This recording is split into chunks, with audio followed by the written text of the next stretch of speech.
Hello, everybody. A very warm welcome here to Venezia Mestre. It's the regular season Group B game in the Basketball Champions League between Umana Reyer Venezia and Mans Sarthe.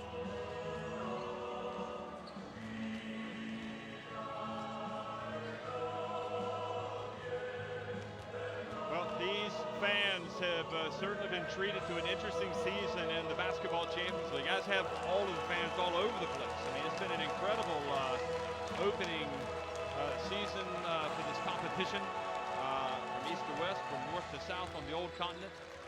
Tonight in Group B, Pinor Karšiaka playing Oradea. Karšiaka winning that one handsomely. Kataya Basket winning at Maccabi Ram Media. And now we've got Umana Reyer Venezia and Mans. Tomorrow, Avtodor Saratov will be at home against Kimmich.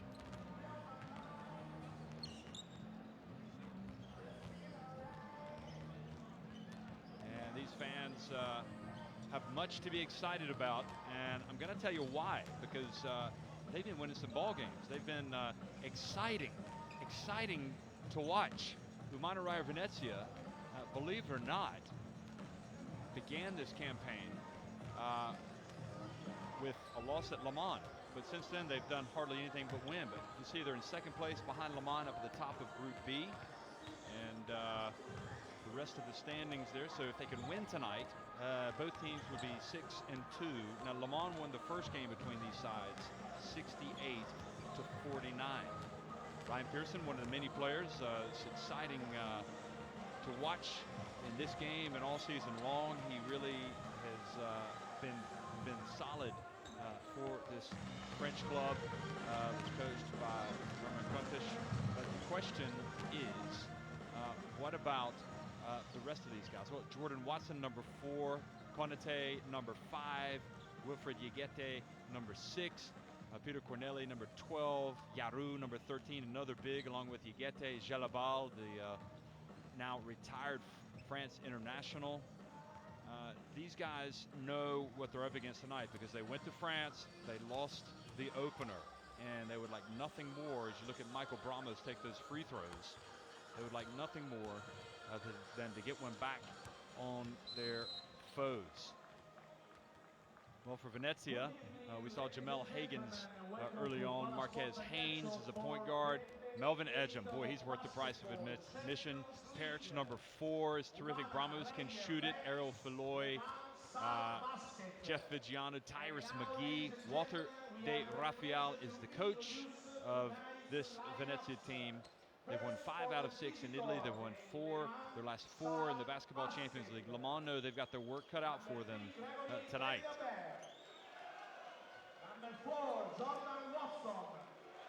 Number 5, Raul Konate. Number 6, Wilfried Yegete. You see the crowd welcoming Mans quietly here to the game tonight. Number 15, Michael Gerald. Number 17, the captain, Philippe Abagou. Number 21, Olivier Annan. Number 22, and here's Ryan Pearson, finishing him up, the bearded Ryan Pearson. Head coach, Herman Kunte.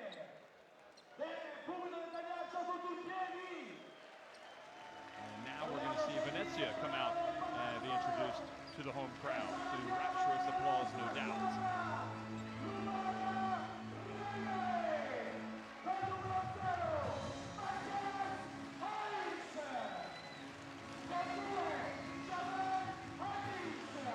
Marquez Haynes is going to have the ball in his hands a lot tonight. Hagens is going to have to play extremely big, as well as Edgem, against this strong Mans front line. Tyrus McGee will be the last one to come out. He's going to provide a lot of points from the shooting guard.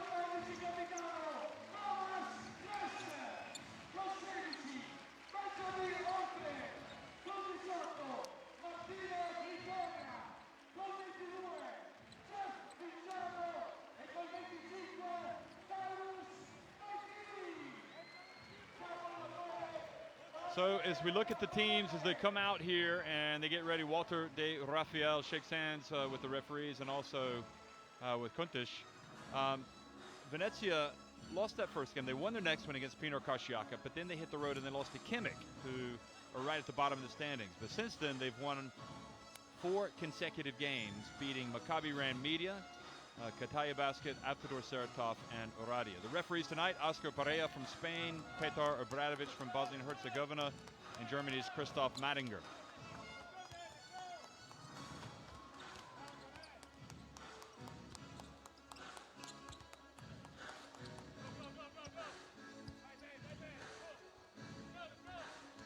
And there's the coach, Ermin Kuntish. He's been around. He knows what it takes to win in these competitions. And his starting 5 will be Watson, Yegete, Corneli, Jalabal, and Olivier Hanlon. So the battle of the backcourts promises to be an intriguing battle as well. And I'll tell you why when we see these the starting 5 come out for Venezia.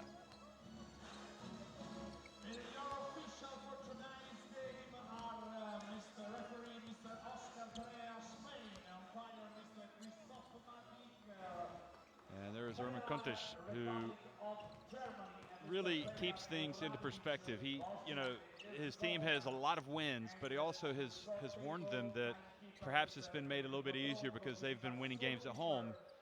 Nevertheless, they hit the road last week, and they won the last time out. Now, Umana Reyer Venezia, their starting 5 is Haynes, Hagens, Peric, Visconti will be the small forward, and Jeff Vigiano.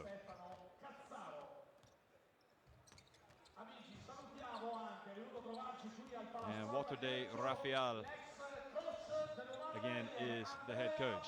Now, the reason why I was talking about the backcourt of this team, the guard play has been fantastic at times for Le Mans, with Jordan Watson and Olivier Hanlon logging big minutes and averaging a combined 23.6 points per game. But guess what? Venezia's backcourt numbers are similar, with Haynes and Tyrus McGee also averaging a combined 23.6 points per game. Where Le Mans perhaps have a slender advantage, and very slender, those guys averaging 8.3 assists per game, whereas Venezia are at 7.8 assists per game. There's Yaru. He comes off the bench and plays as the backup big to Yegete.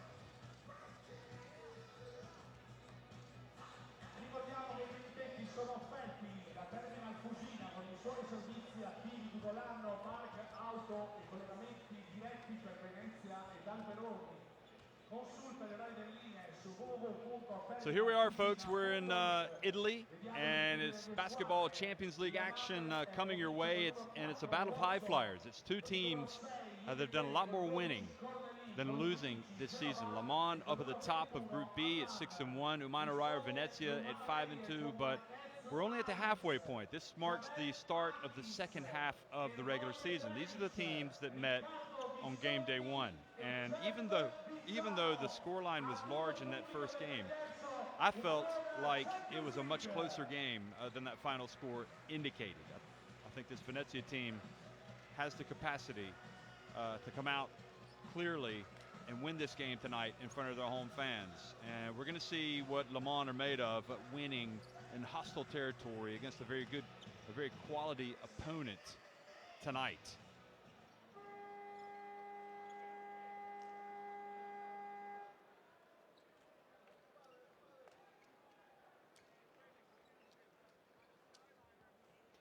Now, Sunday, Venezia won at fellow basketball Champions League outfit Sidigas Avellino 80-78. So that shows the quality of team that they've got. So it'll be Corneli jumping at center for Le Mans, which perhaps isn't surprising considering his height. 2.11 meters tall, going up against Hagens. Well, good evening, folks. We're underway here in Venezia, in Venice. It's Venice in white winning the opening tip, Venezia rather, And attacking the basket to the left, it's in the dark uniforms, Le Mans.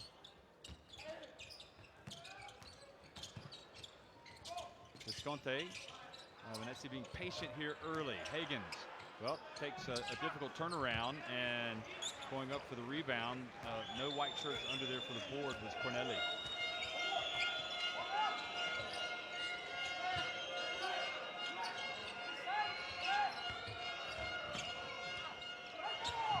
And now we're diving on the floor for the loose ball. And it's Perich that has it. So it'll be Le Mans ball on the alternating possession.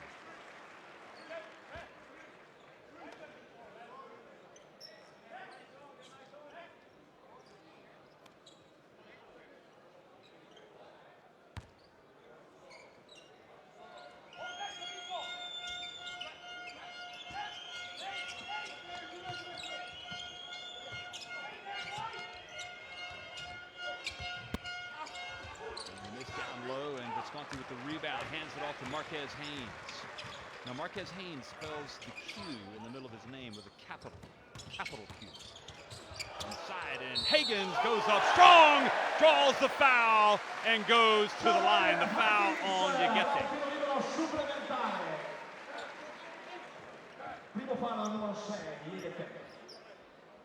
It'll be on Yegete or Corneli. I'll try to confirm that one for you.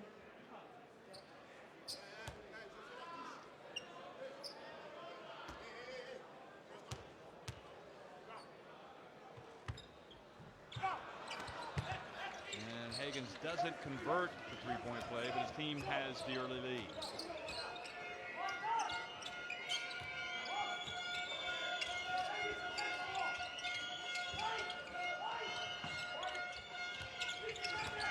Watson gets it over to Yegete, who goes up, and the soft shot no good. Jalabal crashing the boards, and the ball quickly over to Marquez Haynes, who gives the alley-oop pass, and Higgins runs the floor well for a big man, gets down and doesn't try to do anything crazy. He just catches it with his back to the basket and puts it up off the glass and in. The game of the week is off and running for Venezia.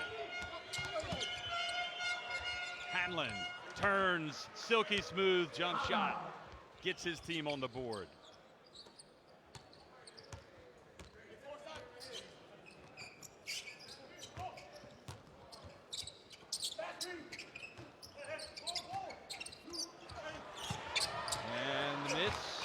Jalabal with the rebound.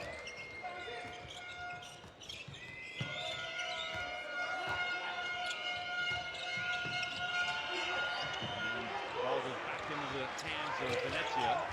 And Marquez Haynes calls the shot.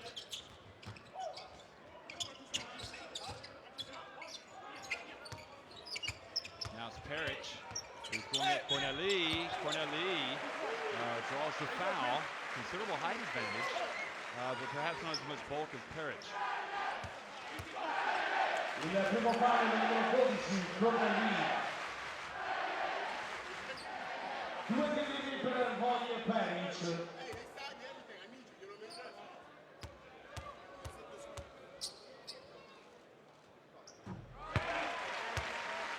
And the first one was good by the Croatian.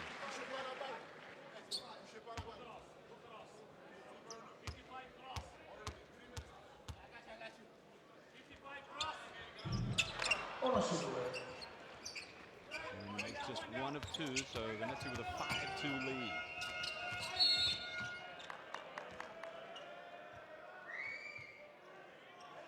Reach and foul calls on Visconti.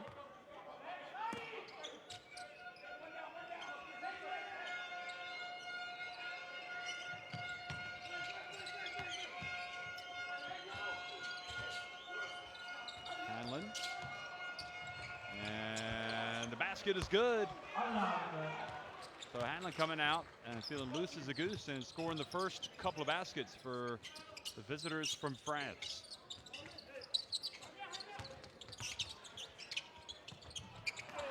And the miss, and Yegete with the rebound now into the hands of Hanlon, who looks to push it and then decides to hold it up.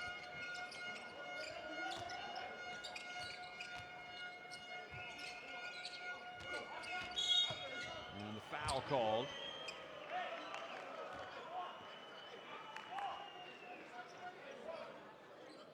Hanlon again. The foul called on Visconti. That's his second.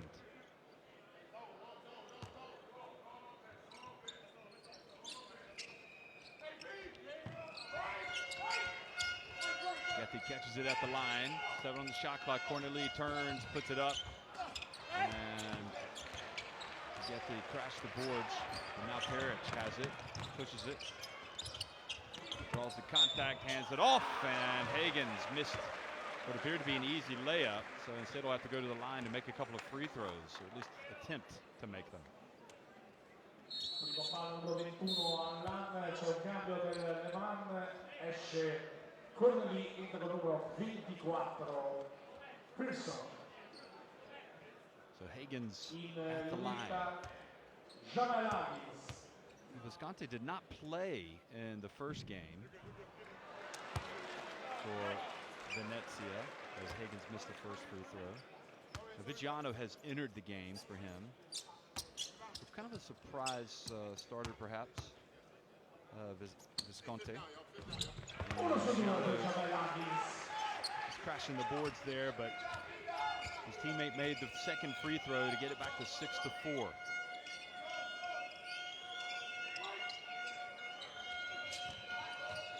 Beautiful bounce pass and nice flying shot from Yegete. So that's his first two.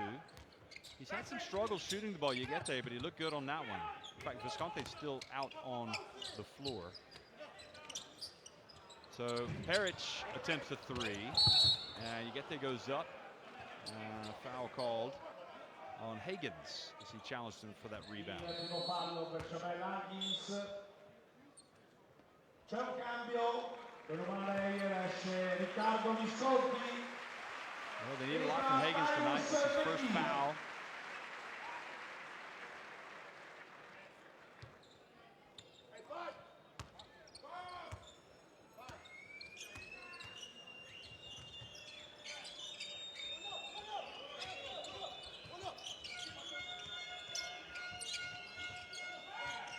To Watson, been quiet here early. He makes a bounce pass to Yegete. And Yegete goes up, misses, but there's the problem. Jalabal flies in for the offensive rebound and putback. That's the problem for Venezia, is keeping these Le Mans players off the boards. Now the long one from Vigiano. And this time it was the good hustle from Marquez Haynes, which gets his team the ball back. Excuse me, Tyrus McGee. Cambio anche per il Le Mans, esce Yegete tra numero 13, Yaru.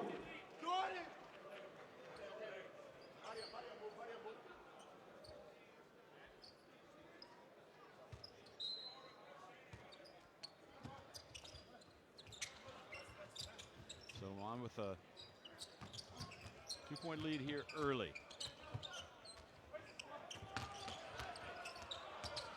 And beautiful dribbling from Peric, and he goes up and draws the foul. He will get an attempt at a 3-point play. Canestro convalidato per Reyer Venezia, avrà un tiro libero supplementare. Primo fallo numero 24, Pearson. Peric coming to life.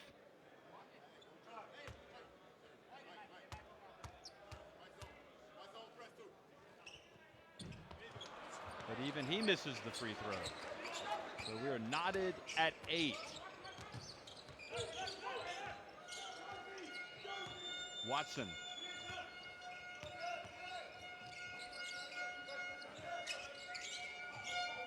And Ryan Pearson is yet to get that engine revving. Maybe this is it. He drives in, puts it up, and uses the glass. The kiss. So Le Mans go back in front.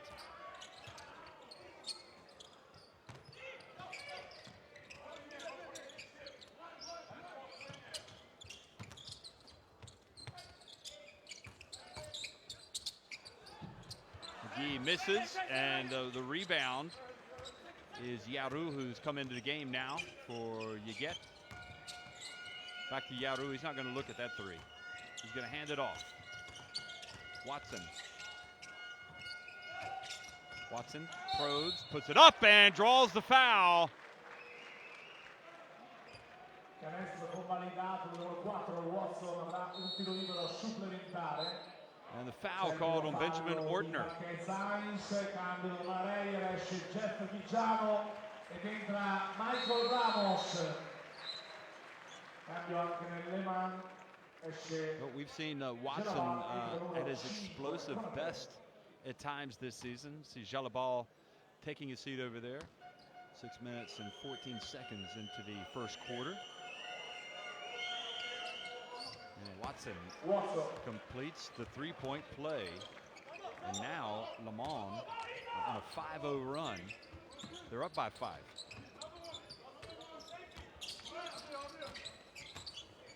McGee over to Parrish, wide open, good! Well, Parrish providing the points at this stage.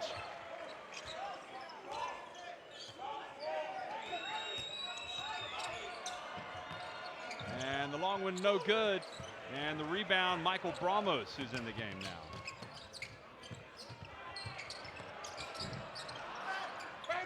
Almost misses, and Yaru with the rebound, hands it off to Hanlon.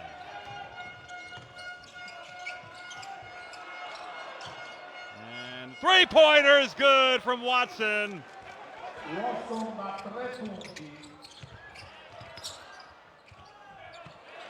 And the answer for Parrish. It was only a 2, but nevertheless keeps the scoreboard ticking over.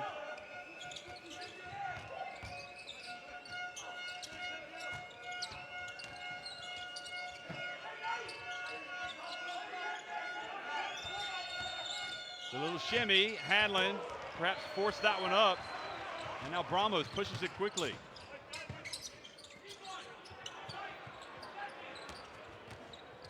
Haynes, 3, and Konate with the board, and hands it back off to Watson, who's been excellent.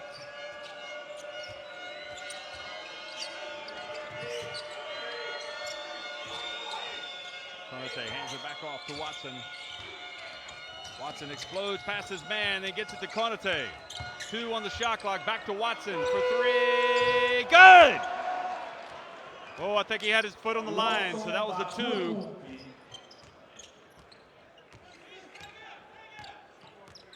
can see Le Mans are fired up for this, going up against a team that perhaps they feel is their biggest threat to winning this group.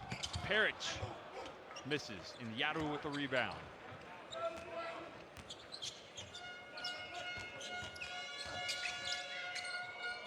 Yaru from the line, nice soft touch. What a play by the former Villanova man, Yaru. And that forces a timeout from the home side. Let's go to the huddles and hear what the coaches have to say.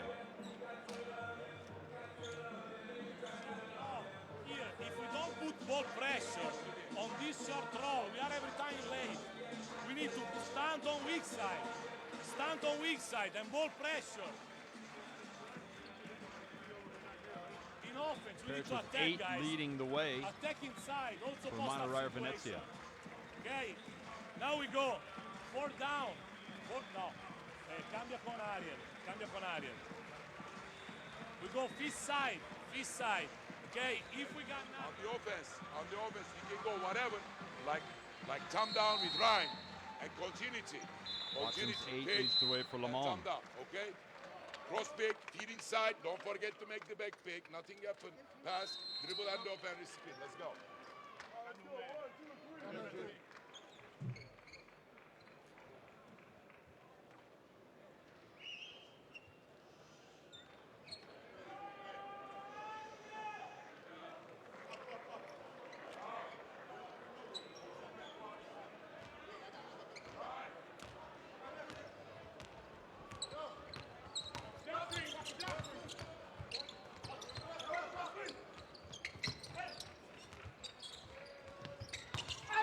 McGee trying to get involved, puts it up, and that was a terrific call to arm shot there from Mr. McGee.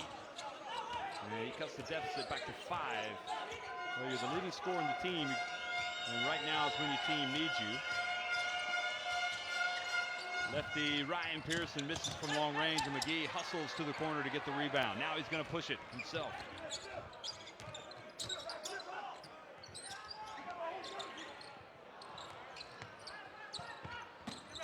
Pass out to the perimeter to Vigiano, and drive, from Bramos. Michael Bramos misses. They're looking for the foul.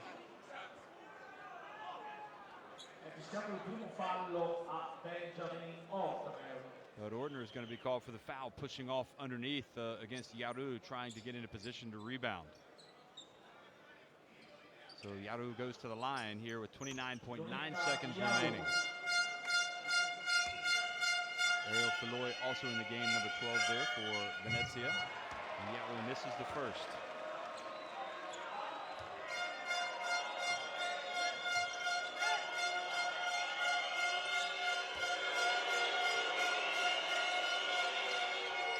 And the second one is good.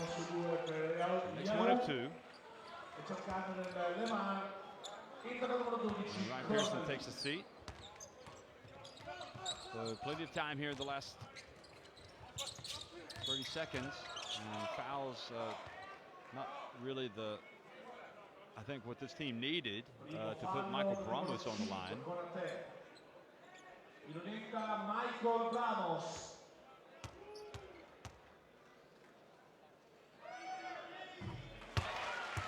And the first one is good from the Greece International rather.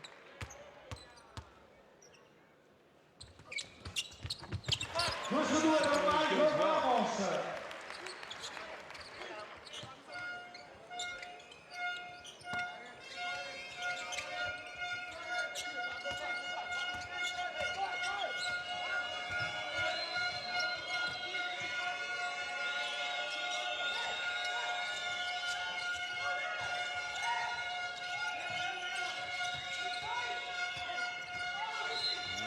the foul called down low. E fischiato il primo fallo a Ariel Feloy.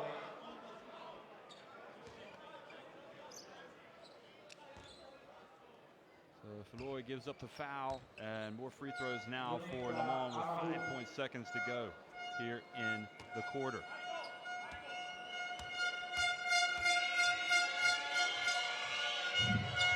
It's Amadou who's come off the bench, and he misses the first.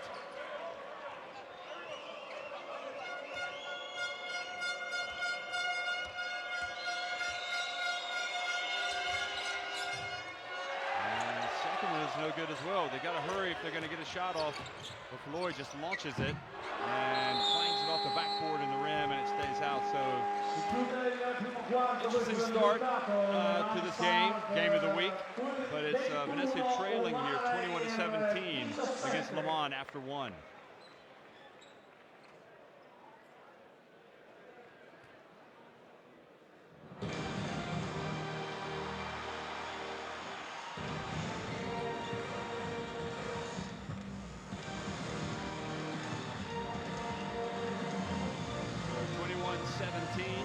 Le Mans on top, shooting 61% inside the arc. Le Mans out rebounding the host 13-8.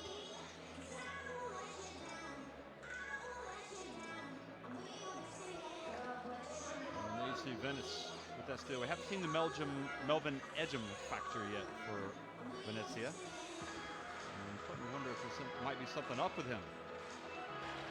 He's such an important player for what they want to do. Had a double-double, 20 points and 10 rebounds in the win at City Gas Avellino. Here's a alley-oop pass that was converted by Higgins on for his second points of the game.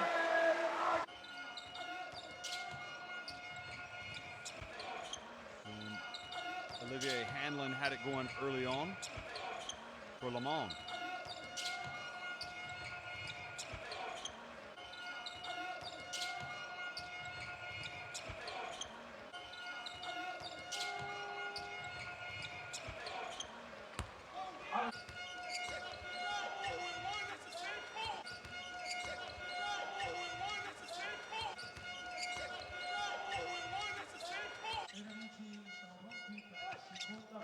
Ryan Pearson score and then was asking for the foul but didn't get it. So second quarter action underway here. Umana Reyer Venezia trailing by 4 against Le Mans. Yes, Umana Reyer with the ball. Eloy going back to the rim and Higgins with the rebound. McGee, his shot goes off the side of the rim. Inside to Konate. Decides to bring it back out.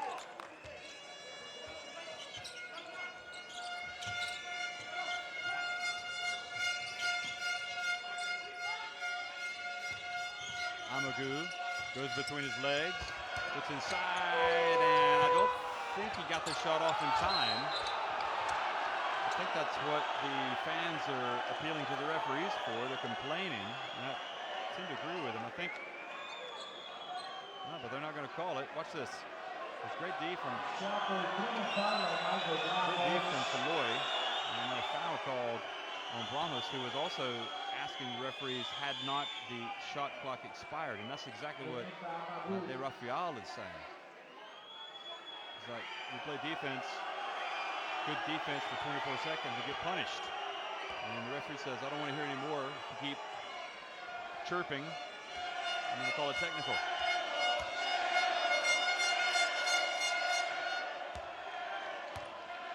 So perhaps a break for Le Mans. They go to the line for a couple of free throws.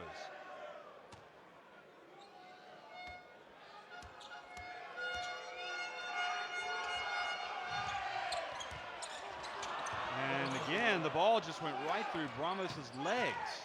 So another opportunity. This could be a killer trip. They got 1 or 2 at the line from Amagu. Now he's going to take a 3. And Venezia fans breathe a sigh of relief as they escape. 5 points, the advantage. Lloyd inside to Higgins. Oh, Higgins missed the layup. Might have been better to try to dunk that. Watson gets over on the baseline, puts it up. Ryan Pearson now goes up, and traveling is the call on Ryan Pearson. Well,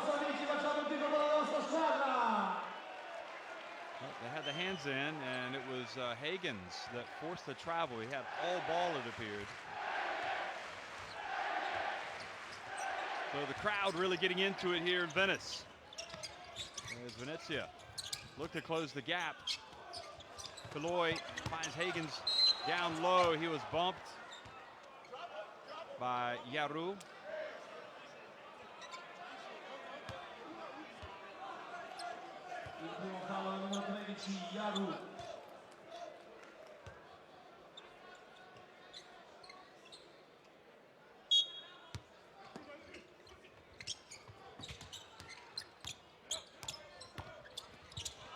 And the drive and the penetration, and the shot is good from Edgen, who does come into the game and makes an immediate impact.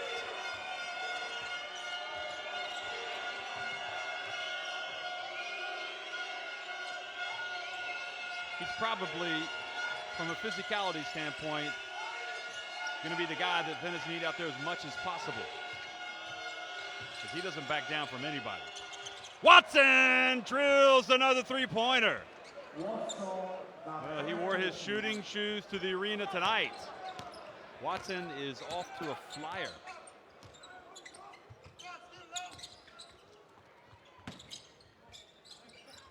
Bramos puts up a 3.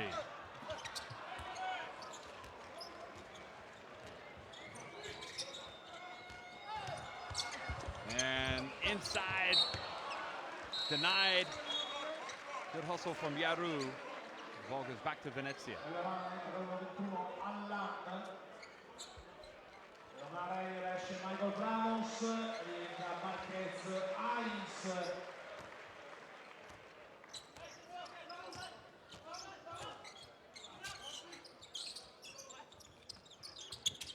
See the shooting from both teams. Le Mans 10 of 21. Eloy puts up another 3. Great job rebounding from McGee, but then couldn't collect it, and as Amagu goes the other way, gets to Konate. Konate passes inside. They pass it around. Good ball movement. Hanlon goes right at Falloy. Turn around, misses. And again, another great rebound. Yaru crashing the offensive boards and getting another opportunity at the free throw line. It looked like almost a good block from Edgem.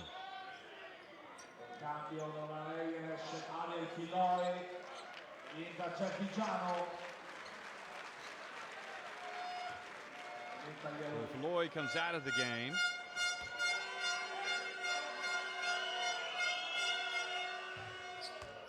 And Yaru takes his time and this time makes the first.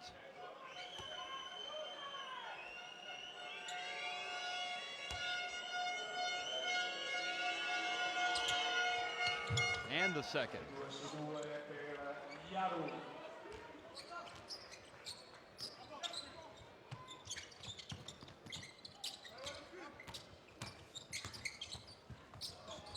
Marquez Haynes back in the game, misses on the baseline. Olivier Handel with a chance to push it quickly. He does, and he scores! And De Rafael doesn't like what he's seeing as Le Mans get the wind in their sails and pull out in front by 10 points. And this is Hanlon's best game, easily. Playing very well, controlled, decisive. Everybody, guys, we let them work, let them work, let them work. We have to fucking something defense. Yelling. Every call is possible. You can be intensive, but with smartness, okay? One thing, be careful on the stagger situation. Just follow, and the other player, don't forget to stop the curve. They play pick and roll, they go, you have to stop the ball. If they go on this side, don't forget to come inside to shift for this loose ball and weak side rebound.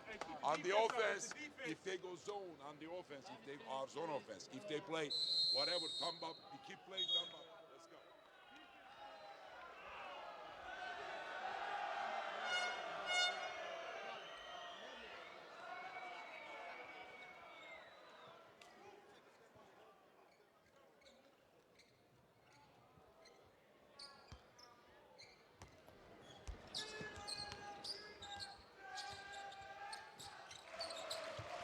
Well, you heard De Rafael really chewing out his team, especially talking about the defense. Whereas Contes was talking about playing tense but smart. Very interesting indeed. Perich back in, goes hard to the rack and jams it home.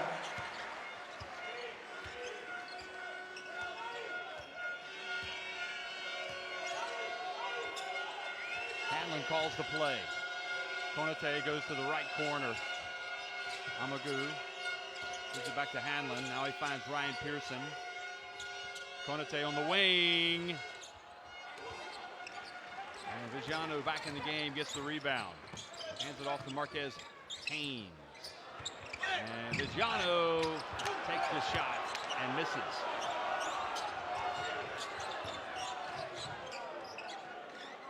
Well, sometimes when you're struggling, you need to go hard to the basket like Perich did. But Viggiano is a three-point shooter. Now, Ryan Pearson at the line and hits a wide open jump shot. Barely got off the ground. It was almost like a free throw.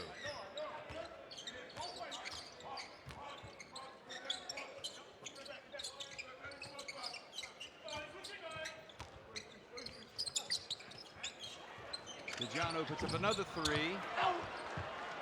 And another rebound for Konate. But right now, it's not working for Umana Reyer Venezia. Perich reaches around, almost forces a turnover. Now Hanlon dribbles up top, goes between his legs and falls down. Ball ends up with Marquez Haynes or Tyrus McGee, who gets it to Viggiano, who goes up for the dunk. And that's what Walter De Rafael's team needs. They need some offense triggered by the defense. And that was McGee, who did a beautiful job that time of pushing it up quickly to his teammate, who could dunk it on Konate. can make foul, we are not capable. I told you. On the offense. Now, Watson with 11 we points, play leading small ball, Mans. we defend Peric. The show guy. The show guy. The show guy. Ejim, Peric. Peric, be careful to his left. Penetrate to his left. We don't score it, guys. Stay focused there. When we go into three, it's three immediately. Don't follow. Okay? Let's go, guys. Come on. Poi corriamo a Ciagliaru, non ci vieni, corriamo con tutti. Sì. Melvin, attack Yaru in fast. Hey.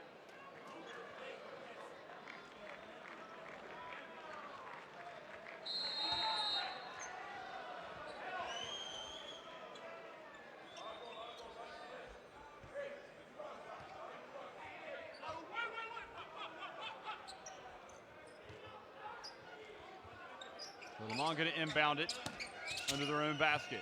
Excuse me, under Venezia's basket. Now they're facing some pressure. And it was Haynes went up and almost knocked the ball away.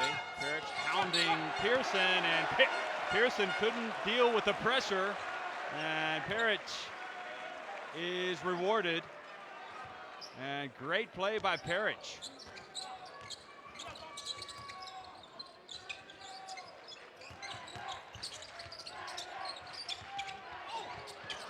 Inside, and the ball snatched away by Konate. Amadou. Over to Konate. Amadou wide open for three. And a foul down low. I believe called on Floyd or Peric. And De Raphael is incensed.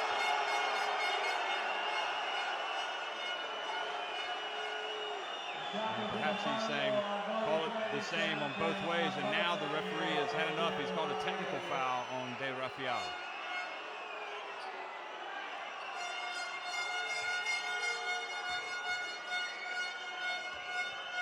So, hot under the collar is the coach of Venezia, and Hanlon goes to the line and makes the free throw, the technical free throw.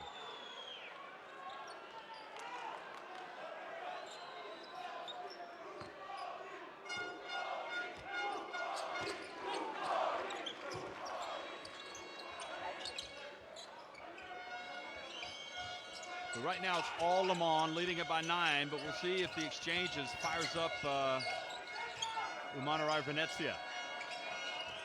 Pearson goes right at Peric, pulls up and misses the shot. And the rebound goes to Ejim.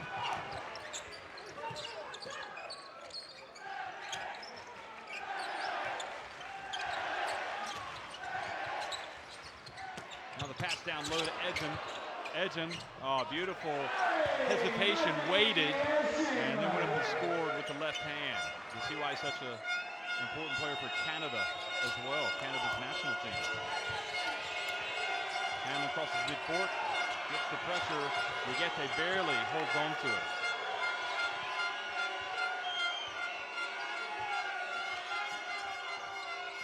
Amadou goes baseline and blocked from behind by Peric, but a foul called on Peric. And great call by the ref, because Amadou did a good job of kind of coming to a jump stop and then jumping. And Peric did not control himself as he came in from behind, but it's better from Venezia right now. They're trailing by 7. They'll be hoping that Amadou doesn't make both of these free throws. He does make the first.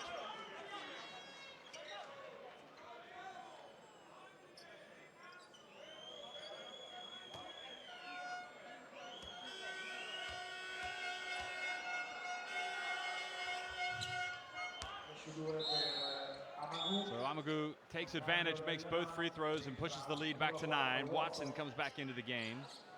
2:51 to go in the half.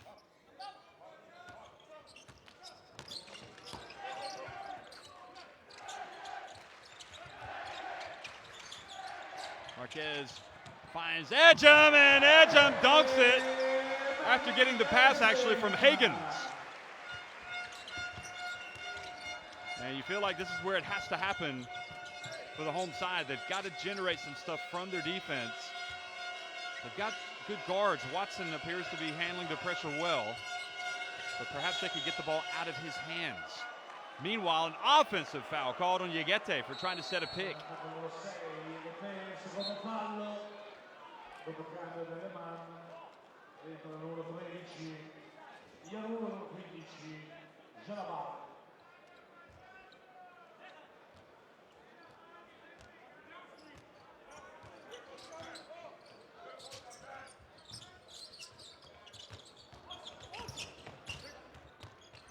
Vigiano drives in, gets it to Edgem.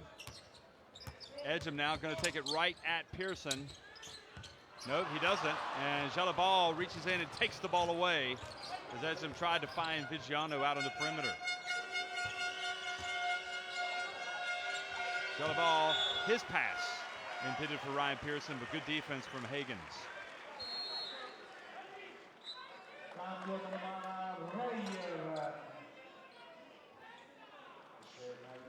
He's now coming back into the game.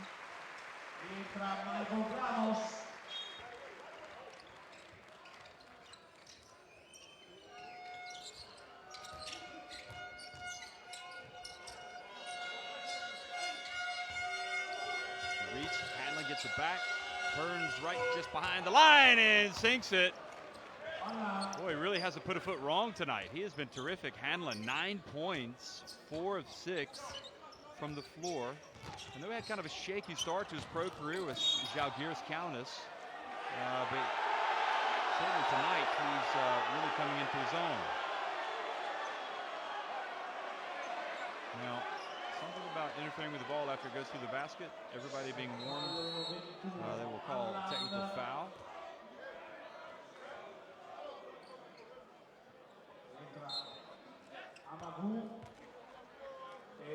I'm not sure what the referee was talking about there. But as it is, it's Venezia trailing by 9. They've got possession with 1:23 to go in the first half.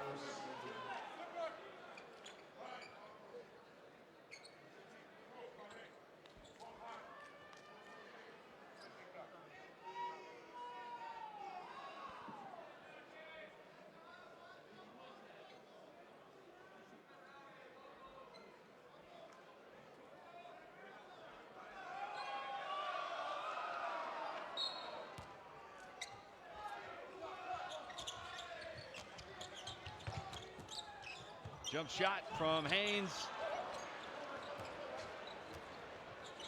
And the ball goes back over to Watson and Lamont.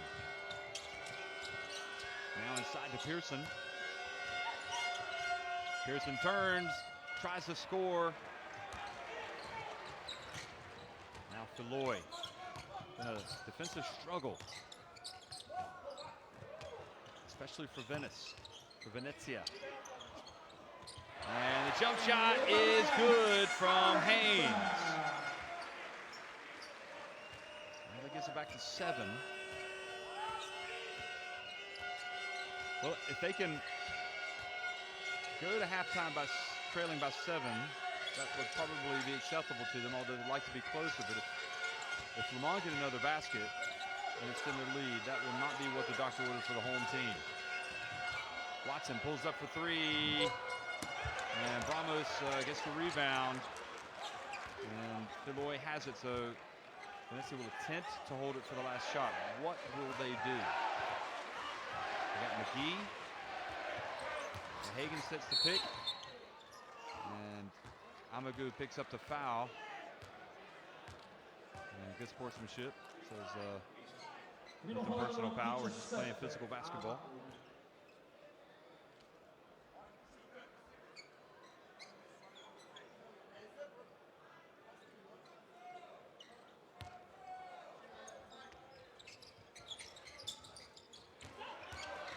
Bramos from the corner and misses right at the end of the half. So, a lot of work to do here for Umana Reyer Venezia. They are trailing Le Mans at the break.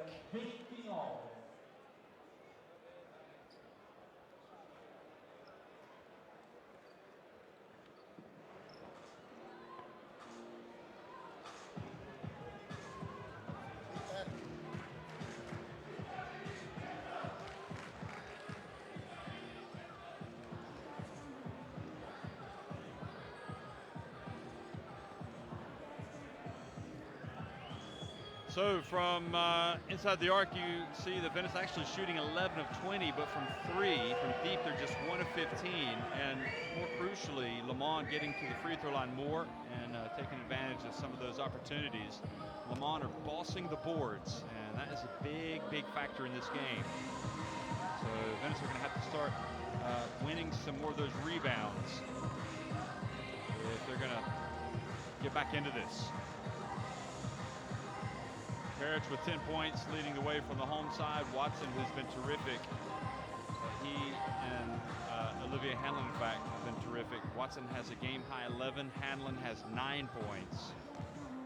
Edgem has 6 coming off the bench.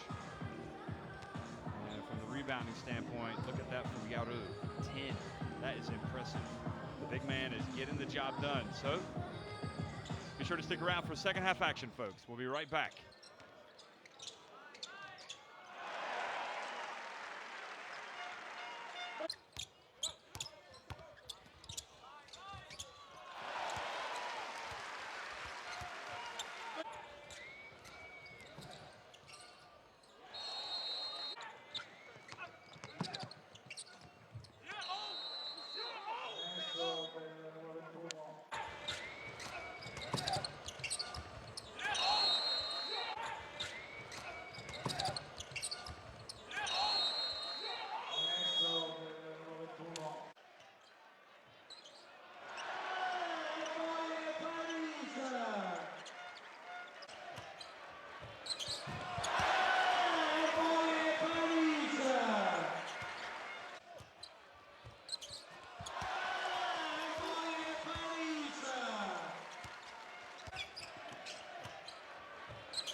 Penetrate to his left. Don't score it, guys. Stay focused there.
d'Italia della S7 Olimpia Milano, in programma qui a Cagliaccio domenica prossima 11 dicembre a mezzogiorno.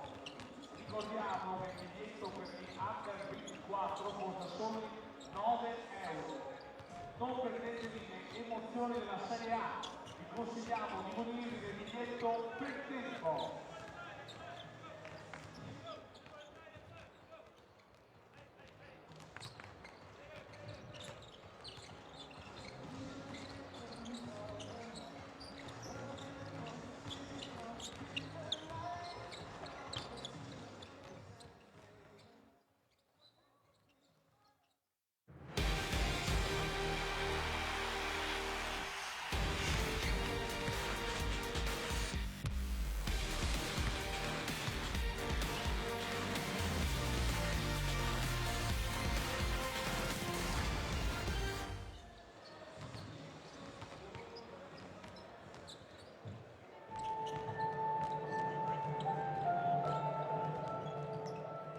Well, everybody, we are at halftime here of the Basketball Champions League Group B game between Mans and Umana Reyer Venezia. We're in Italy, in Venice. So Umana Reyer Venezia playing at home. But so far, not so good. They trailed 36-29. It's been a case of a very physical, aggressive, smart, intense performance by Mans, but they've got to do it again for another 20 minutes. And you can see a way back for Venezia with their defense, especially their full court defense. So a lot of pressure will be hoisted on the shoulders of Jordan Watson, especially, and also Amagu, and I guess Olivier Hanlon, but especially Watson. What Venezia perhaps will try to do is deny Watson the ball, because he will not be as easy to trap or to harass in the full court. And it'll be interesting to see how long Walter de Raphael waits to apply that defensive pressure. Maybe he will not. Maybe he'll see how his team starts here at the start of the second half. But Mans, well, they're as good as we thought they were. At least that's probably what the Venezia fans are saying, because in the opening week of the season, don't forget, Mans were at home against Umana Reyer Venezia, and they won that game 68-49, although that score perhaps didn't do justice for this Umana Reyer Venezia team. And there's one other small matter with respect to that game. Umana Reyer Venezia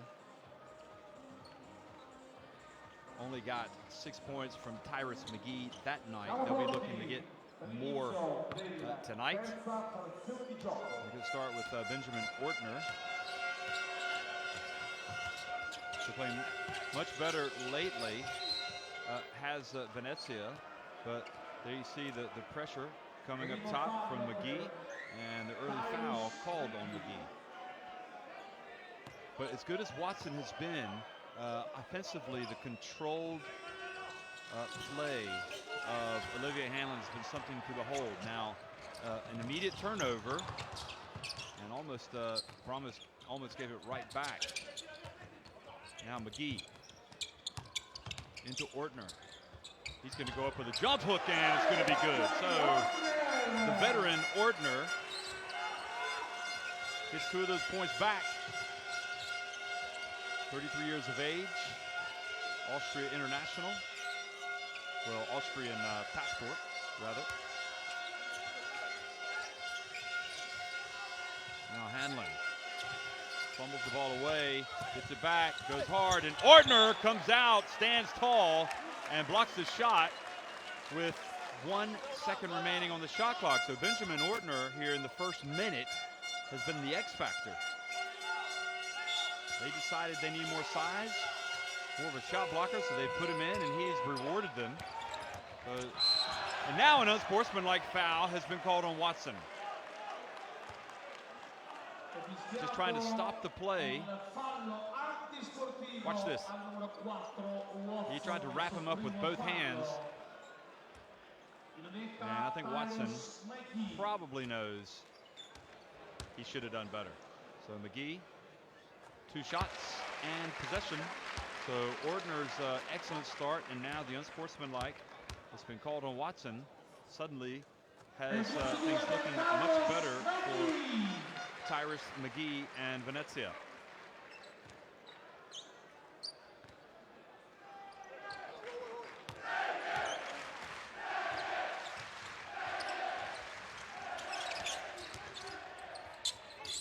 McGee over to Perich.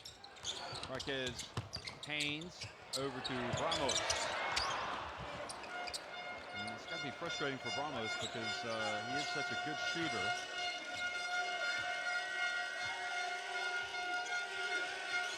Hasn't knocked him in tonight, the 29-year-old.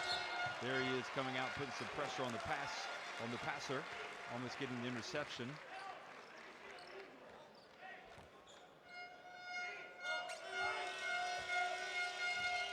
Almost did hit 4 or 5 against Karchiak in the second game of the season.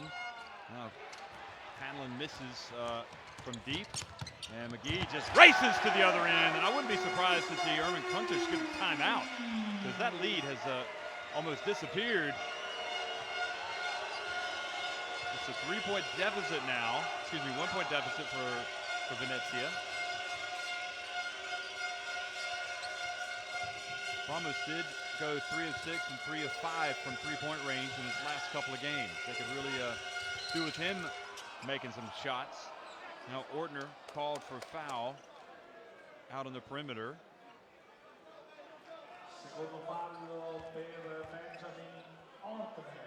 Well, just inside the arc, actually.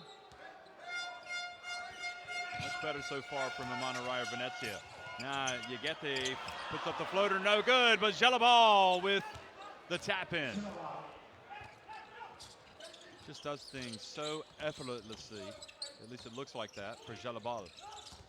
Perich almost turned it over. Gets inside, pulls his way, and a foul called on Corneli. And at what point are we going to see Ryan Pearson check into the game? Il secondo fallo del numero 12, Corneli.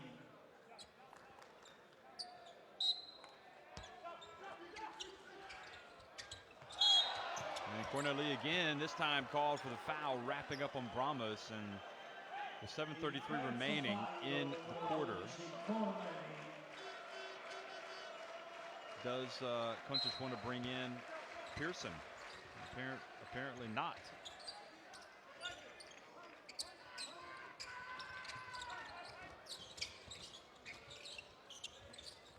McGee quickly inside to Ordner, and Ordner wishes he could have that shot back. That's a make that he really needs to make. Now Hanlon, he misses. And a foul.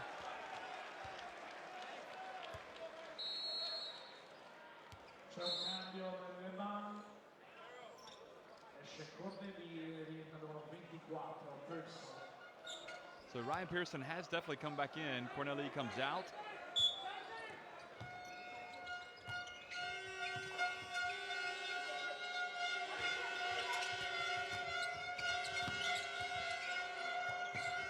And great defense, quick hands from Bramos. Otherwise, Jalabal was going to have an open look, and he's a very good shooter, Jalabal.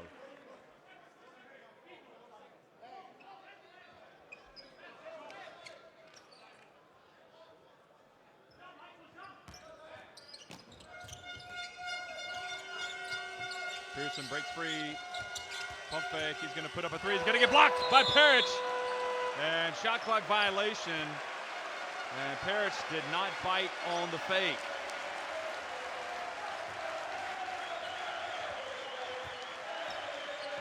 Saw that they've missed their last 6 3-pointers, Le Mans. Also, Umana Reyer now have 3 blocks. Perich, oh, what a play from Perich. He saw the defender going for the steal and just kind of controlled his way into the lane and made the layup. And now, if they get a stop here, they'll have a chance to take the lead.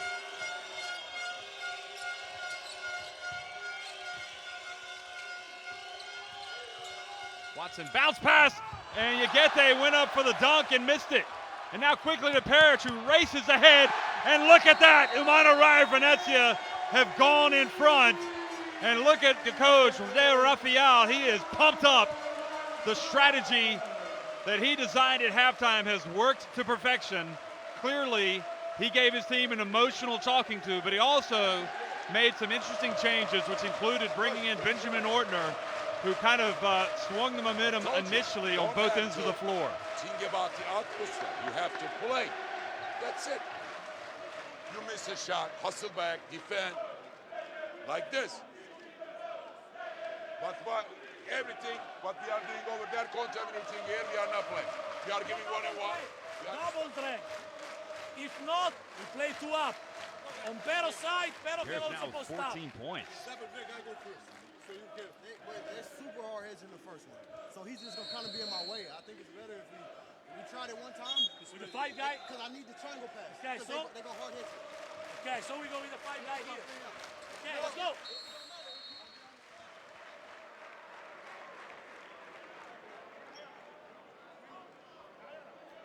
Here's a look at the Parrots basket on that drive. And that was almost unforgivable, really, for Yegete to miss the dunk. It was a 4-point swing with Parrots scoring at the other end.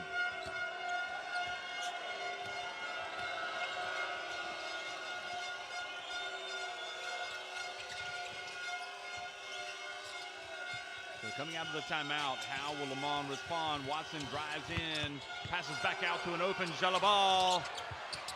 And then the rebound bounces over to Watson.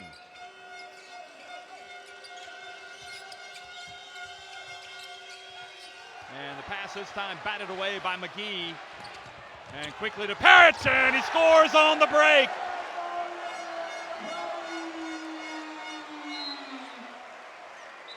(41-38). Now Parrots has really become the man for the occasion.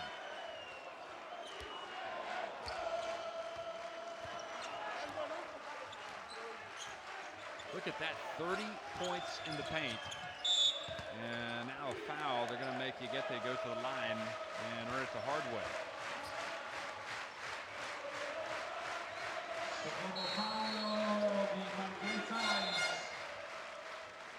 Well, I expected more of the change to come from perhaps full court pressure. But what I didn't expect really was the way the game would change. Walker de Rafael clearly had the great move with Ortner and starting Bramos for their defense. And also Parrots has now come to life big time. But Lamont right there trailing by just 2 points.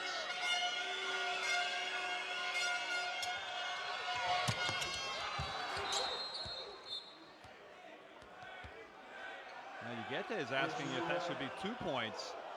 Did Ortner interfere with it when it was already going down? And that's what Kuntish is saying as well.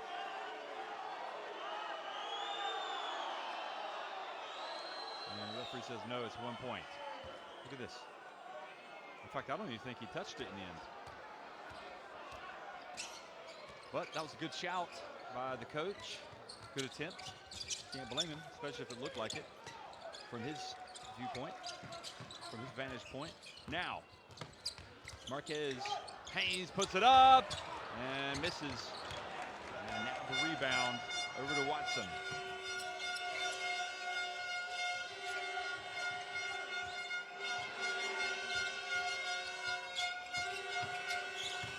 And the ball batted around.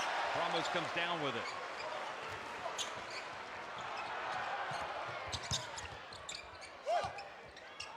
And the jump shot is good from McGee.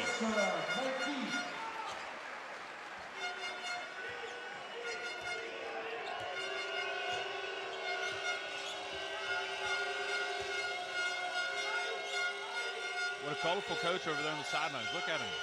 De Rafael really into the game. And Ryan Pearson traveled.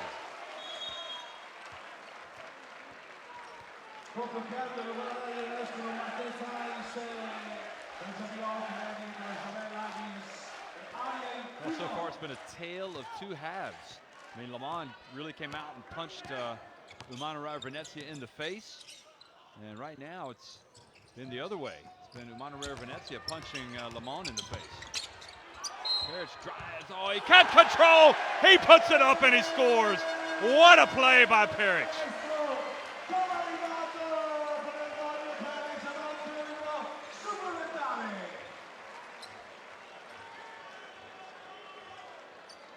Secondo fallo numero 24, Pearson.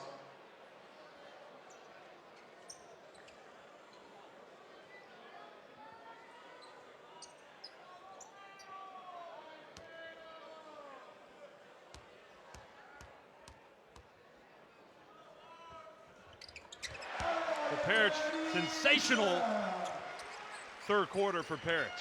I mean, you just can't speak highly enough of the way he's really come out. 7-11 at the line for Venezia, 10 of 14 for Le Mans, and now Perich putting the pressure on the ball, reading the passing lanes. He is playing like a man possessed. I'm gonna go into the game, as is Yarou, and Yarou hits a big shot. And now he toys with the crowd. He says, I can't hear you, pointing to his ear. That's dangerous. Now McGee. Over to Falloy. Now Perich again, gets it inside!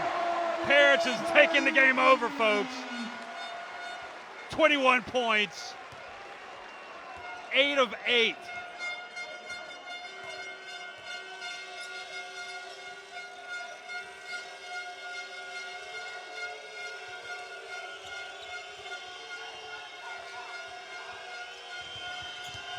Now Yarou, and his bounce pass goes out of bounds, and that's when you wish that you hadn't pointed to your ear, because he's going to hear it from the fans.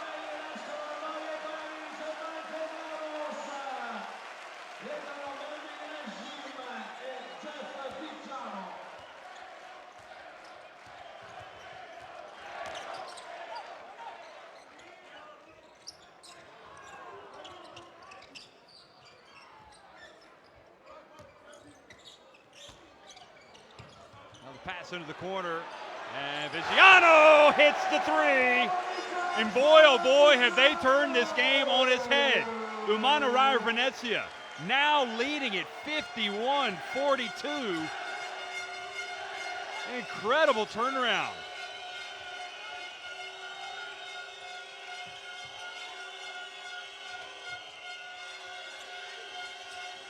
Jalabal, good, that was a three, and that's what the veteran is supposed to do when the game is starting to get away from your team.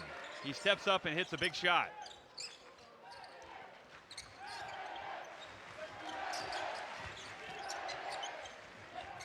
Edgem into Hagens.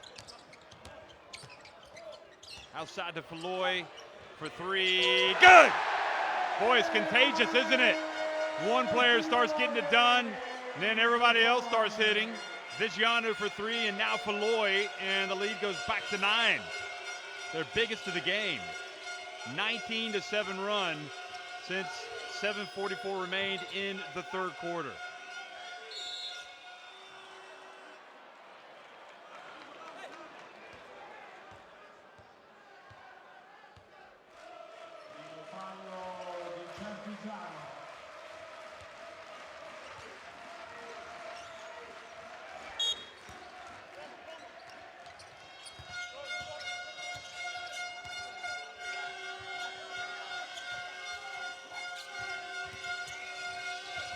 Ryan Pearson is able to get inside, put the shot up. Edgem goes up, brings the ball down. And the fans are loving it. Boy, this Umana Reyer Venezia team looks for real, don't they? The way they've turned this game around. McGee into the corner. Edgem gets it back outside to Vigiano. And that was off the front of the rim, and the ball bounces over to Edgem.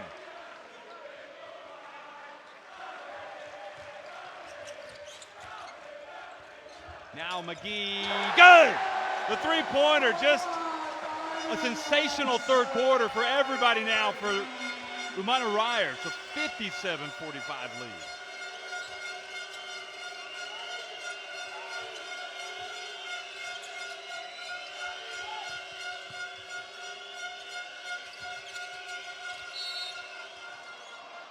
And the foul, I believe, has been called on Edgem.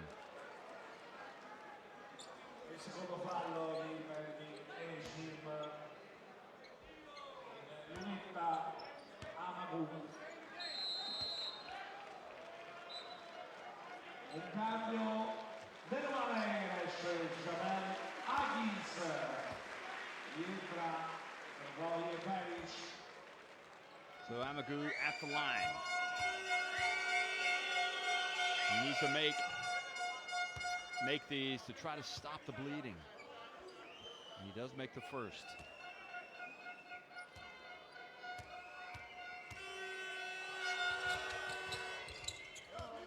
And the second one is good as well. So 2 big free throws for Amadou. Final several seconds ticking off the clock here in the third quarter. Edgem able to chase the ball down, and the final seconds tick off the clock. So 10 minutes remaining, and Umana Reyer Venezia trailing by 7 at halftime. No problem. They are now on top with a double-digit lead.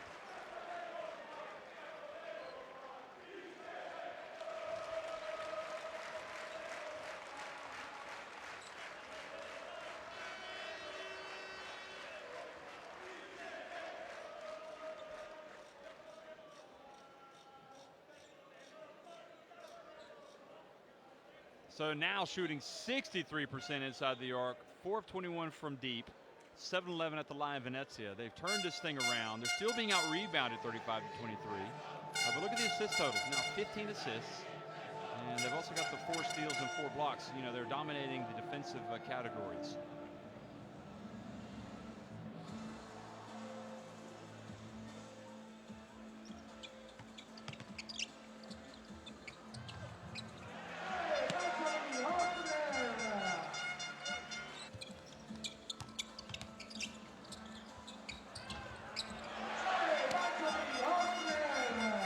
As you look back at some of the key plays here, and Ordner, remember, scoring with that jump hook early on, and really, Rafael really turned things around.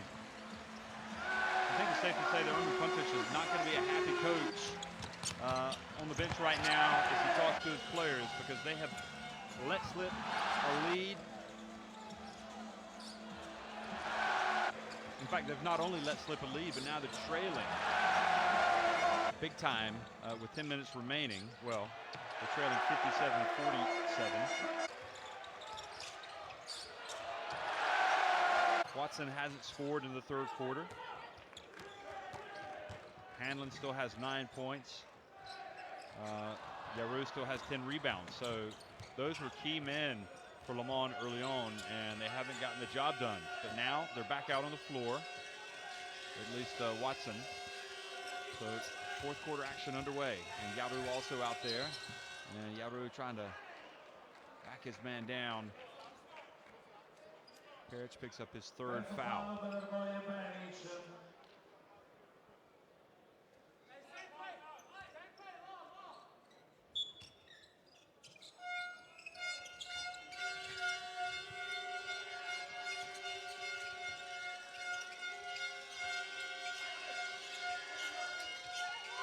Ryan Pearson spins, gets around, and goes right at Peric. And now he's being teed up because he was shouting at the referee for a foul to have been called. And that was a fantastic move, but you can't show up the referee. 57-49, and I think he wishes he could have that reaction back.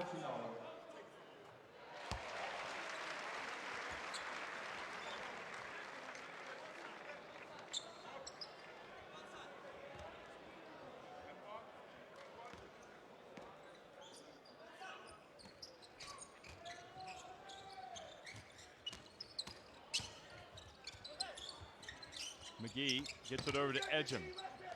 Over to Perich, pump fake, gets in, puts up another one, and he scores in the land of the Giants. I think he's now got 23 points, in fact, 9 of 9 from the floor. Watson.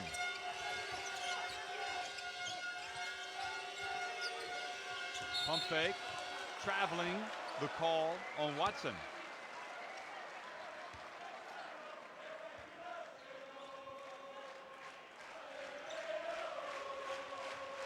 I mean, you could partially say that Le Mans have unraveled, but at the same time, you know, the pressure and the way, the aggression that Umana Reyer Venezia have played has kind of forced them to unravel. So you really have to tip your hat to the home team here. They've really turned this thing around.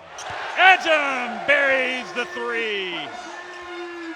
And now the lead is 14, and you start to wonder, might this Umana Reyer Venezia team win by a more convincing margin than Le Mans did in the first game? They won by 19 points, which could be important in a head-to-head to finish somewhere in this group.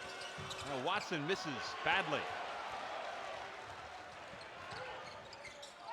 Perich, nobody picks him up, and he goes in for the jam. Wham bam, thank you ma'am. And look at Walter de Rafael. He is as excited as they come, and he should be, because his team has really come out swinging here in the second half.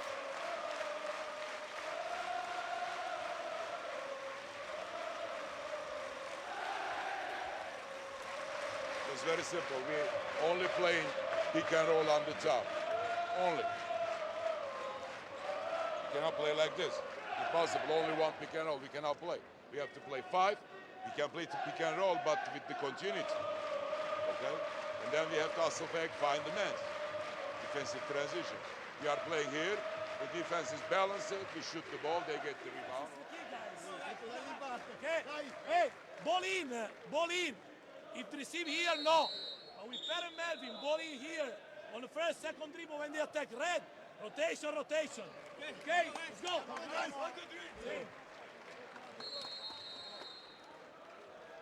For the transformation of this Umana Reyer Venezia team, not only from the first week of the season, or the first few weeks of the season when they lost 2 out of 3, but tonight, the transformation from the first half to the second half has been something to behold. They have been like almost a Jekyll and Hyde. And if they play like this, you know, they've got real possibilities in this competition. No doubt about it. Le Mans have it to Pearson, who kind of loses it. Yaru gets it back and takes the contact and earns a trip to the line. Interesting that Yaru seems to be getting most of the minutes now down low. Well,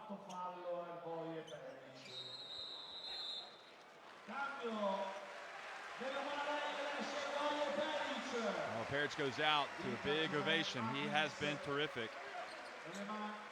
And really probably the player of the game, which isn't brain surgery when you consider he's got a game high of 23 points.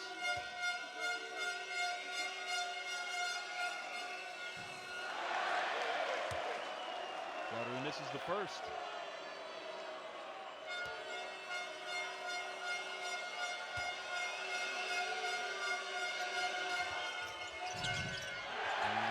Misses the second.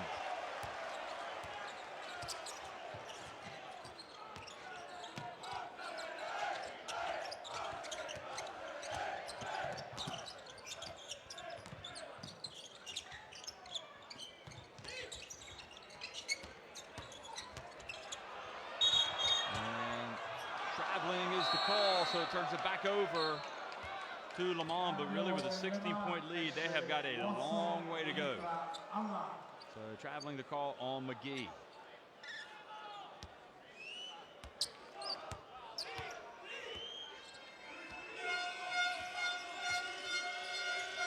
Look at that, 17 points from turnovers for Venezia, just 4 for Le Mans.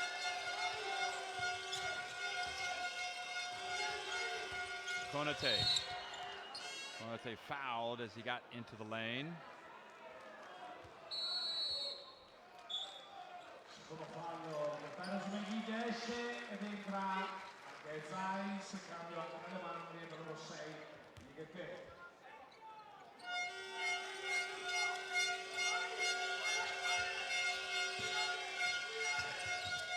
Bounce pass over to Konate, who drives in, tries to get it to Corneli, and the ball goes out of bounds, but there'll be 4 seconds on the shot clock.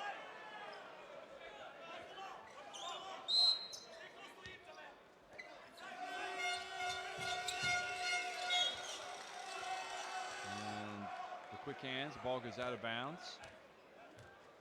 So 3 seconds on the shot clock. Corneli puts up a three, that's an air ball. And Vigiano gets the rebound.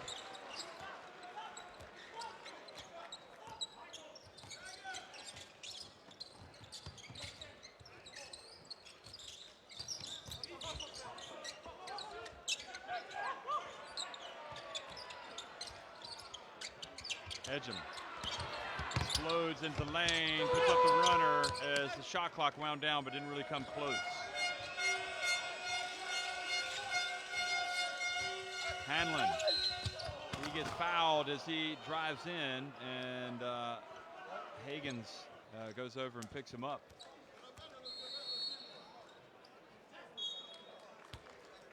And you can see that Hanlon just kind of lost his balance as he came down after the contact.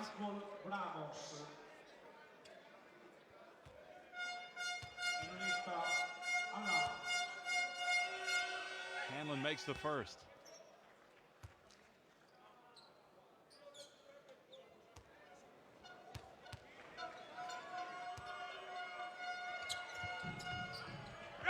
And this time Corneli chases the ball, as does Hagens. Hagens gets bumped.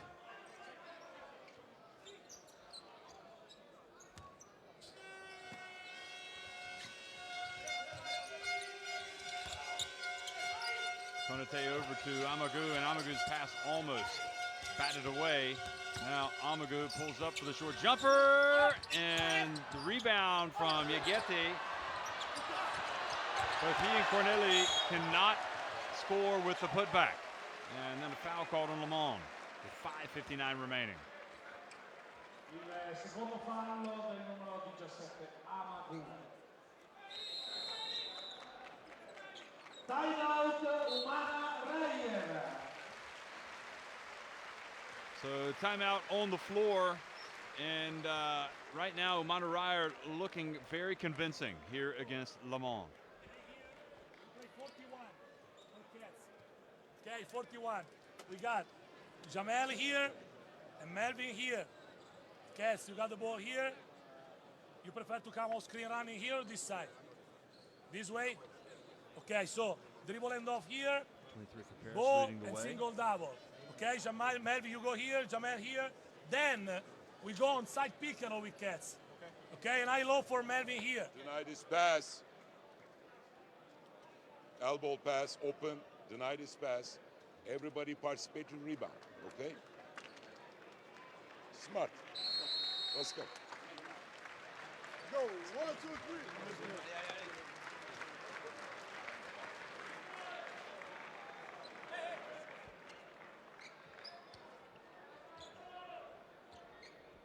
You see Perich, boy, he has had a whale of a game tonight. Of course, Jimmy Barron had the 42 points and the 10 three-pointers for Neptunus in their win. But you have to wonder about Perich. Boy, he might end up on the team of the week again in the Basketball Champions League, the way he's played tonight.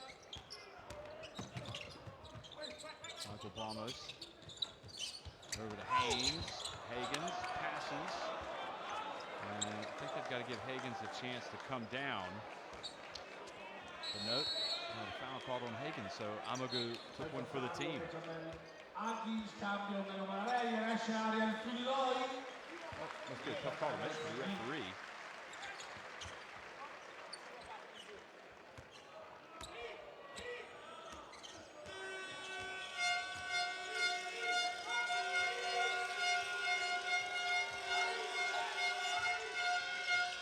Conte drives in, puts it up, and scores. Well, 5.5 minutes remaining. There's still time, and that was certainly a positive move from one of the forgotten men in this Le Mans team. Haynes. And contact down low with Yigete going at it with Higgins. And who is the foul going to be on? That's going to be on Konate. So Konate, not Yigete.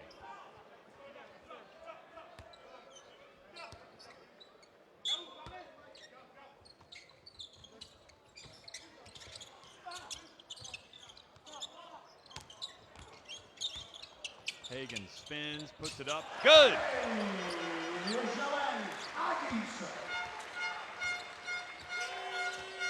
Well, the way that Umana Reyer Venezia are playing right now, it's hard to believe that Le Mans were kind of in the ascendancy in the first half and had the lead at the break. Because Umana Reyer Venezia are just in command right now.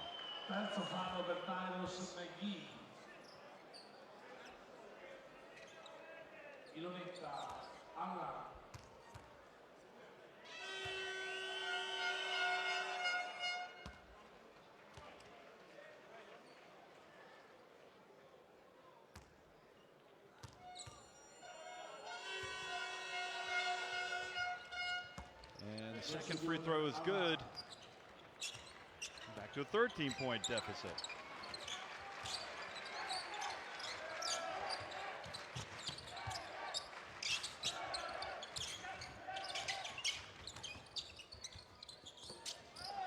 Oh, quick pass inside, and Higgins went up. And a push was called on Le Mans.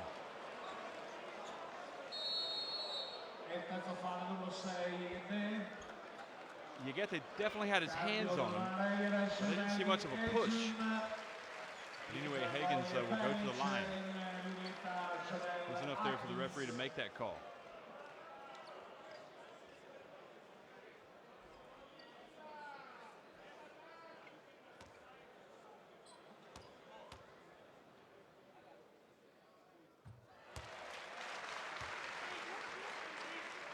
Right now for this team, Umana Reyer Venezia, it's all about maintaining the positive play to see out this game, because you can feel it with Le Mans that potential comeback is in the air. The whiff of a comeback. They can hit a couple of shots, get it down to single digits.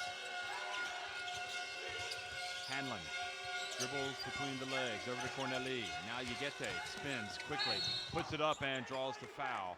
That was a fantastic move by Yigete. Quarto fallo per Tyros McGee in lunetta Yigete.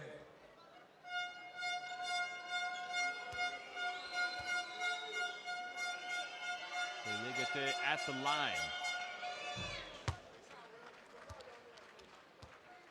Plays college basketball in America at Florida for the Gators.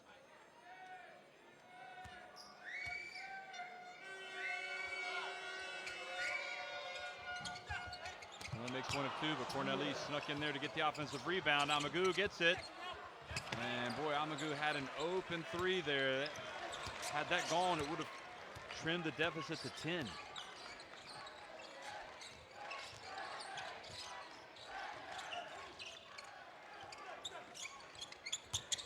Perich goes up and is denied. Now Hanlon over to Amagu, spins. Konate back over to Amagu. This time hits the three-pointer, and it's back to a 10-point game. And a little bit of uncomfortable nerve jangling here in the stands. And now Perich called for the offensive foul. And he needs to be careful that he doesn't show up the referee, or he could be slapped with a technical. So Perich leaves the game with his 5th foul.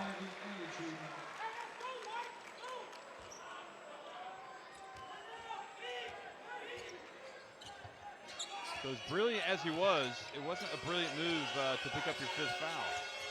Now he's going to have to watch the rest of the way. And the foul called out on the perimeter, so free throws for Le Mans. The clock is stopped. And very definitely, Le Mans have a chance, folks. Don't go away. Iniziato il terzo fallo a Melvin Ejun e in lunetta a Manu.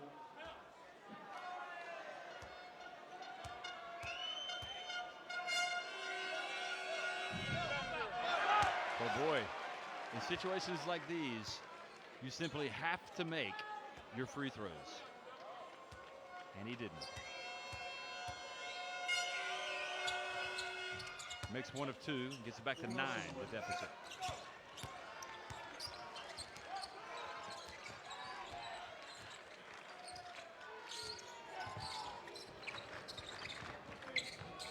There's got some free throws out there tonight, Le Mans.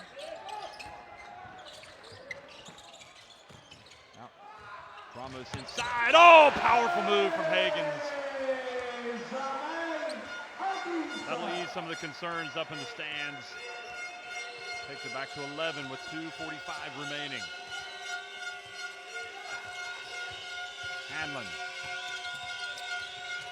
Hanlon has it taken away by Higgins, who was out on the perimeter playing D. And Le Mans hustled back and caught a break. I think Higgins was trying to get it to Edgem for a ferocious slam dunk. Well, his pass just kind of went to Edgem's feet.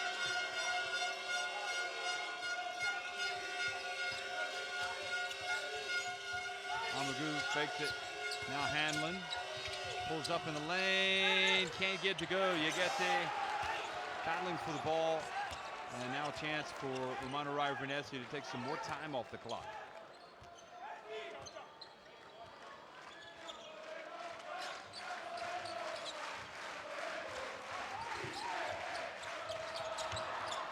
And McGee just lost his handle on the ball. It went out of bounds, but fortunately for Venezia, they've still got possession with 5 on the shot clock.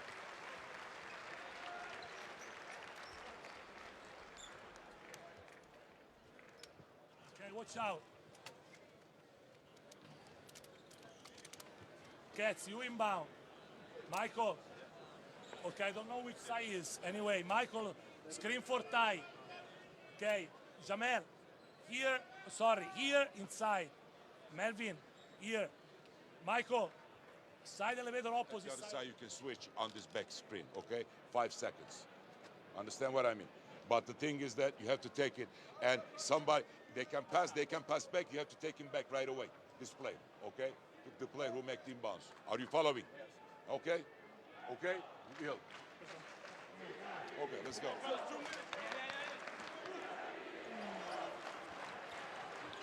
That was a big 3 from Amagou there.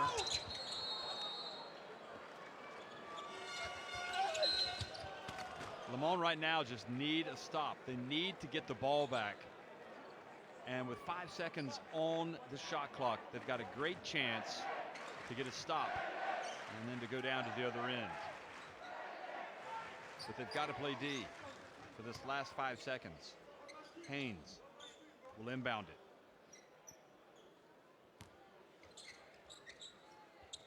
Or at least he'll try to. He does. He gets it to Edgem, who gets into the lane, and then has it taken away by Yegete. And Konate over to Amagou. Front and back of the rim, stays out, and again, more precious seconds will take off the clock.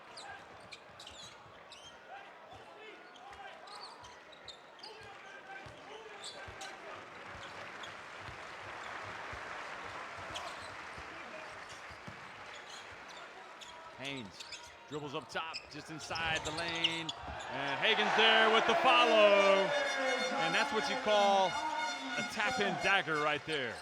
72-59.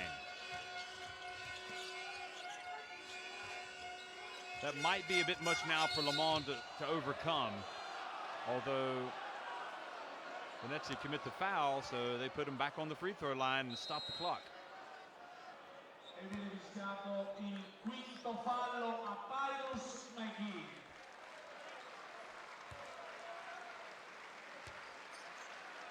rientra Ariel Signori in lunetta al Magu.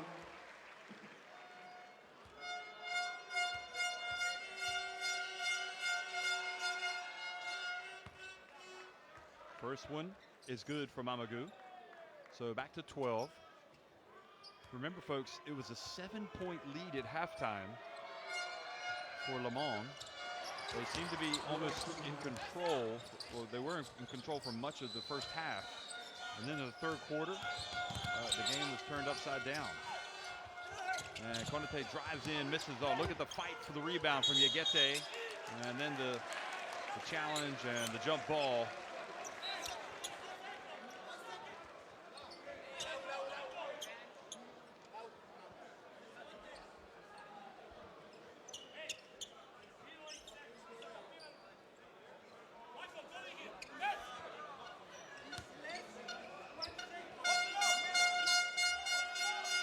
If Le Mans have done anything with this spirited fight here late, oh, they're not going to allow that from Hanlon.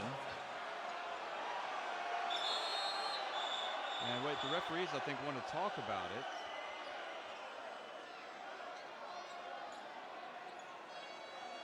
They're going to look at something on the TV to see if they got the shot off in time. We're going to talk to Kuntish.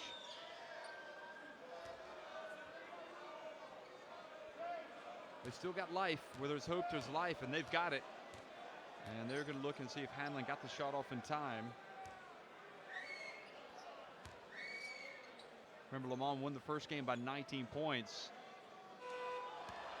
And I'm just trying to see here again. Can't see it from that angle.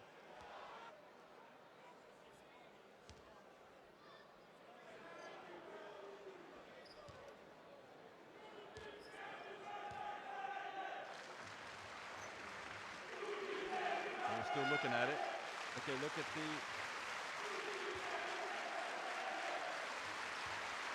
And I mean, the one went off of the shot clock very quickly. When he called it, as if there wasn't a full second.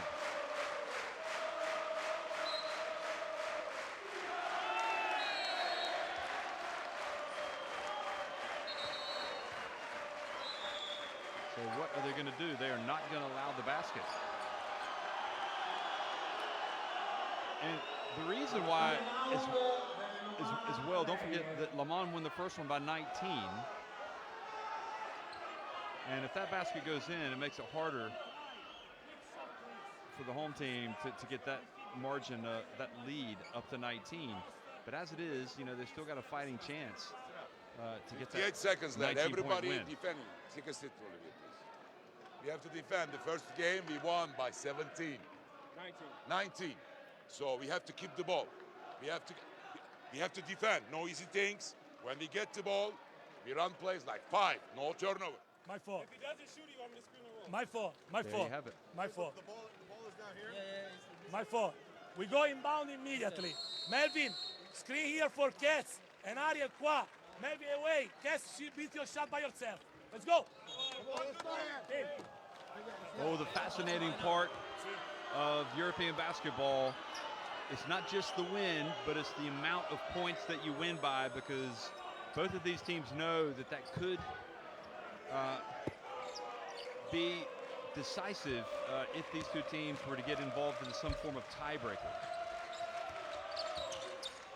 Haynes puts up a 3, misses. Rebound Vigiano. Now Bramos puts up a 3, misses. Another one batted out.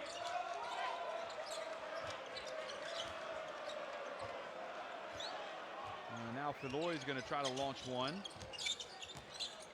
He's guarded by Yegete. And they don't even get a shot off. So while I don't think the coach of Le Mans is going to be happy because his team is down by 12 points, at least he can draw some small satisfaction from forcing the shot clock violation in that situation. So it looks like at least Le Mans' lead is safe. in terms of a goal differential tiebreaker. They won the first game by 19.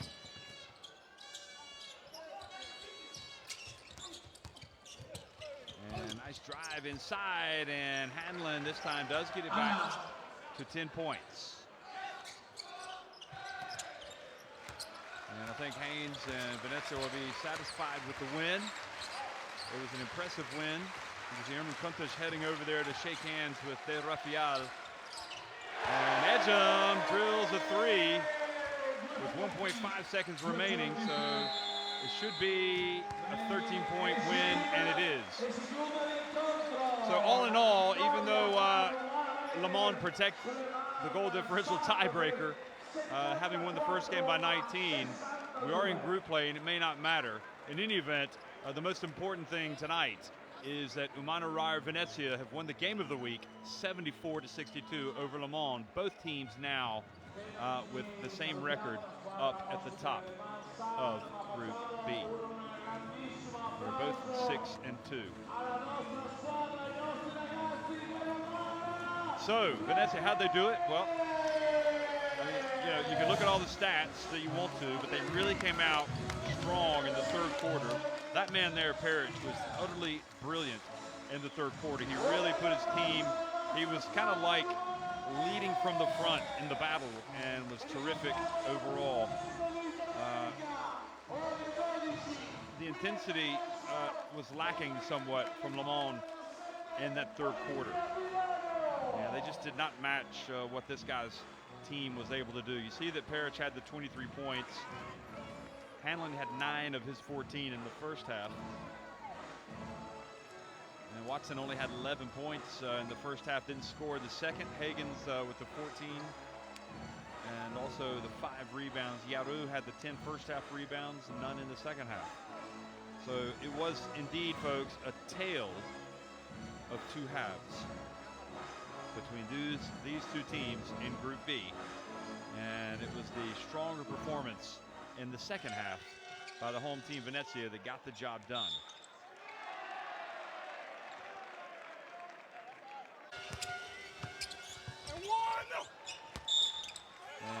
And that is where Ryan Pearson had the strong move inside. He was wanting the foul, wasn't called. And then the technical foul was called. And this is Parrish, who was just not going to be denied tonight, was he? Look at that. I mean, he was just going right at the trees and scoring.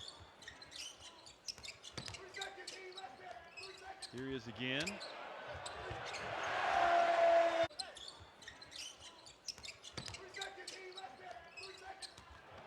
And that's the same place. So Parrish with the 23 points.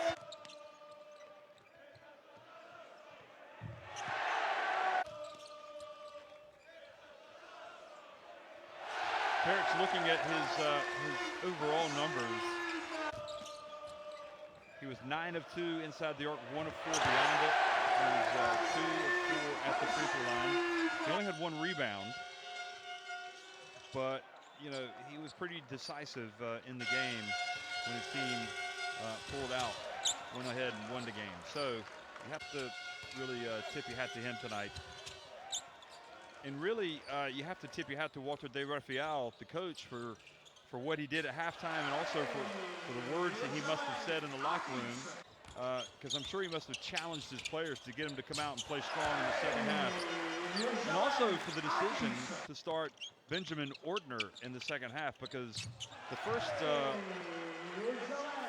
or 4 possessions, that was huge, because he was playing extremely well, giving them some size, some physicality down low.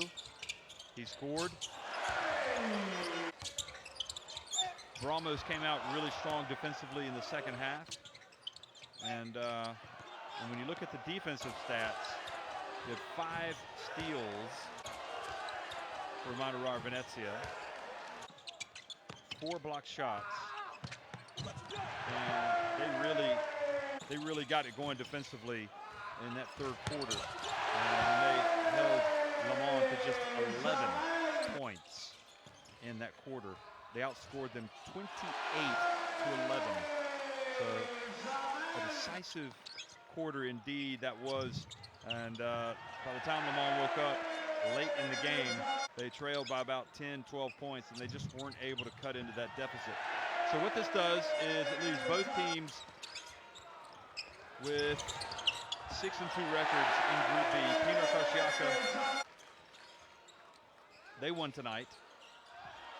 So they're 5-3, just a game back. And then it's a real dogfight for that 4th place with Aftador Saratov, Maccabi Ran Media, CSM, CSU Oradea, and Kataya Basket all in the mix. And Kimmich really struggling down the bottom. So that's it for tonight, folks. But the great news is there's more Basketball Champions League action tomorrow, so you be sure to tune in. Thanks for watching.